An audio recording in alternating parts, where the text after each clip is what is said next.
Some Guardians live and die by this, but sometimes builds aren't meant to be meta. They're not the fastest boss bait, the most optimal DPS, or the know what to do must have new raid exotic plus 5 million contest clears on day 1 raid day loadout. Sometimes they're just meant to be a bit batshit crazy. Fortunately, Destiny 2 Sandbox is full of weirdly strange setups that will let you forget about everything and show your friends what sort of madness you came up with over the weekend. The following 3 builds here are not the pinnacle of build crafting, and your fire team, in fact everybody, will probably say what the actual f are you doing, but you won't care because you'll be just having the time of your life creating your very own legend.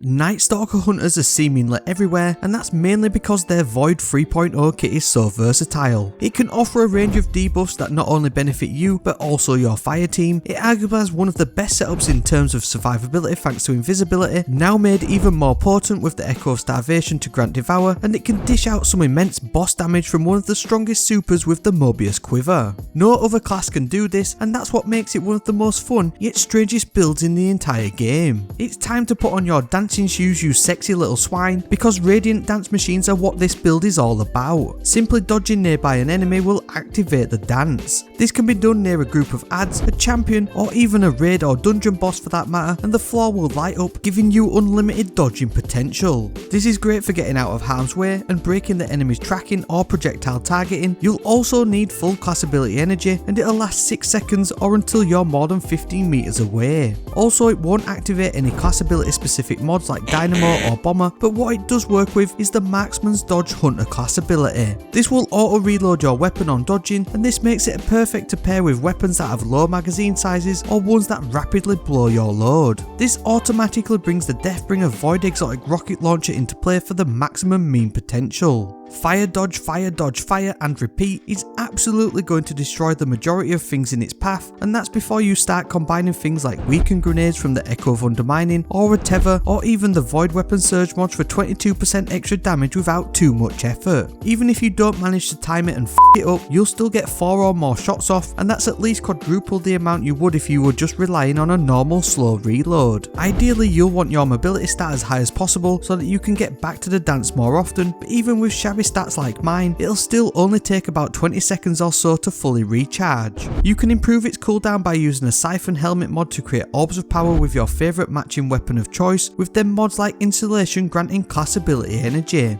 Reaper is also a no-brainer here and synergizes with the insane Radiant Dance Machines. I know Bomber won't work with the multi-dodge, but it will on your first, so pair this with Bolstering Detonation for even more orbs on grenade final blows, where the Echo of Instability will also come into play when Volatile Flow is not available. If Deathbringer's Orbs of Destruction don't float your boat, then why not try Two-Tailed Fox with its shocking new catalyst, the Fourth Horseman, the Lord of Wolves, or even a Chill Clip breech loaded grenade launcher. You can even try the dance with Solar 3.0's Radiant with Blade Barrage for excellent burst damage, or even Arcstrider's Gathering Storm, and if you really want to shake it up, try Silence and Squall for some bonus shatter damage over time. Let's be honest with ourselves, it's Radiant Dance Machine's world and we're all just living in it. Now, Warlocks have always had one of the strongest supers in Destiny 2, and with the upcoming roaming super buffs, it may actually make them finally catch up to the best ever roaming Warlock super ever, and yet you've probably never ever used it. It's definitely in the strange category, to be honest, because the Well of Radiance is generally only used to maximise boss DPS or to save your ass in squeaky bum time moments. You probably think it's the most static super out there too, but you're wrong. Fortunately, this one allows you to use a bunch of your favourite legendary or exotic weapons and will give you maximum survivability on top of insane damage output on tap, with the ability to deal with all manner of champions in endgame content too.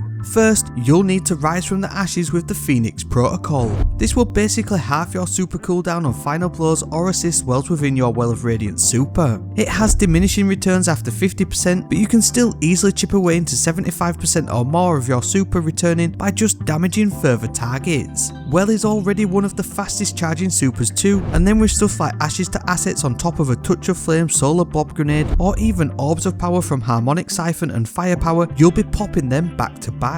But the true unlimited power of this build all stems from a supremely potent fragment combo. This combination of fragments is only really seen on true roaming supers like Golden Gun, Hammers, or even the Warlock's Daybreak super. But thanks to how Well of Radiance works, classing final blows from your solar weapons whilst within a well as abilities, you can just make everything go And this is how you take literally any solar weapon to the next level with the Ember of Combustion fragment. This will cause targets to ignite on final blows with your solar super. Any solar weapon that you use whilst within a well of radiance will count for this, and you can honestly chuck in whatever you want. The Hierarchy of Needs exotic bow, Vex Mythoclast, Polaris Lance, Sunshot, and even trace rifles or machine guns all work a treat with this and maximise your damage potential. Hierarchy is one of my favourites here, especially with it being one of the highest damage output primaries, and it works just so well with this build. Each and every shot through the guidance ring will delete trash adds and melt yellow bars or champions, which when defeated will ignite and cause huge damage, even more so with the Ember of Eruption, which will increase the area of effect of your solar ignitions. The Embers of Char and Ashes will add an insane scorching damage over time effect on these solar super ignitions and spread it to nearby targets, which all in turn count towards the effectiveness of Phoenix Protocol and your rapid back-to-back supers. This works in all game modes and can be finished off by any combination of your favourite mods for any situation. Simply make sure to position your well in prime position to give 360 degrees access to as many enemies as possible, and you'll be wondering why you've never tried this exotic combo before, turning a meme into the meta.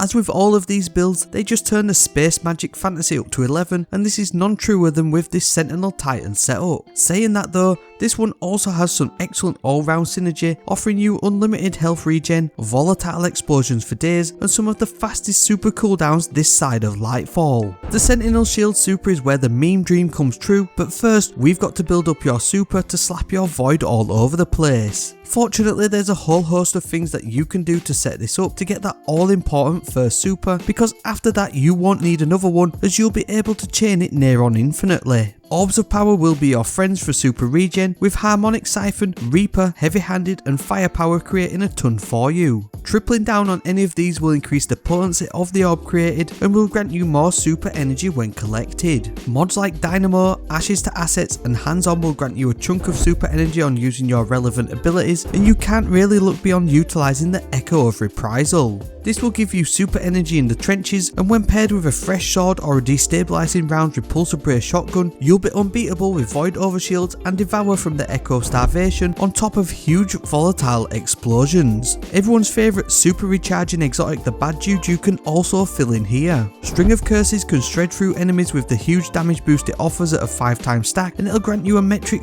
ton of super energy as well. However, this totally isn't required, as the only exotic you really need are the Doomfang Pauldrons. These Red War era exotics are still immense, especially within your super. The Horns of Doom might not send you to Horny Jail this time, but they can do some truly ridiculous things. These will grant you 20% super energy regardless with your shield throw melee attack to help your super cooldown, which is an absolute huge chunk of energy to be honest. But when your super is active, this is where the magic really starts to happen. Any hits with the shield throw will grant 10% super energy, and given that it ricochets around onto multiple enemies, it will more often top up more energy than when you started. As you've got 2 shield throws from the offensive bulwark aspect, you can rip through enemies in no time, and if you need to rapidly recharge one, just use the regular melee hit to top it up and keep this chain of void madness going. You can clear multiple runes of enemies continuously here with one super, and it'll even work in underleveled content due to the insane power offered by the controlled demolitionist aspect, creating volatile void explosions on ability hits, not to mention the health regen it provides on top.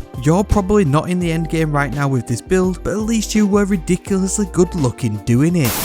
All 3 of these builds showcase everything that's special about Destiny 2 and absolutely are sprinkled with Bungie's secret sauce. You won't be turning into a world beater, but chucking on any one of these builds will brighten up your day, and if you truly do master them, you might just show the meta sweat lords a thing or two. All the Destiny Item Manager build links for these are down in the description for you to copy, and please feel free to subscribe to the channel if you found this content helpful. But even though these builds are somewhat crazy, if you really want to take your game to the next level and start to solo anything from Legend Lost Sectors right up to dungeons or even raids, then this next video will put some of these setups used by the best players in the game in the palm of your hands. You don't need a fire team, just a few minutes to watch it.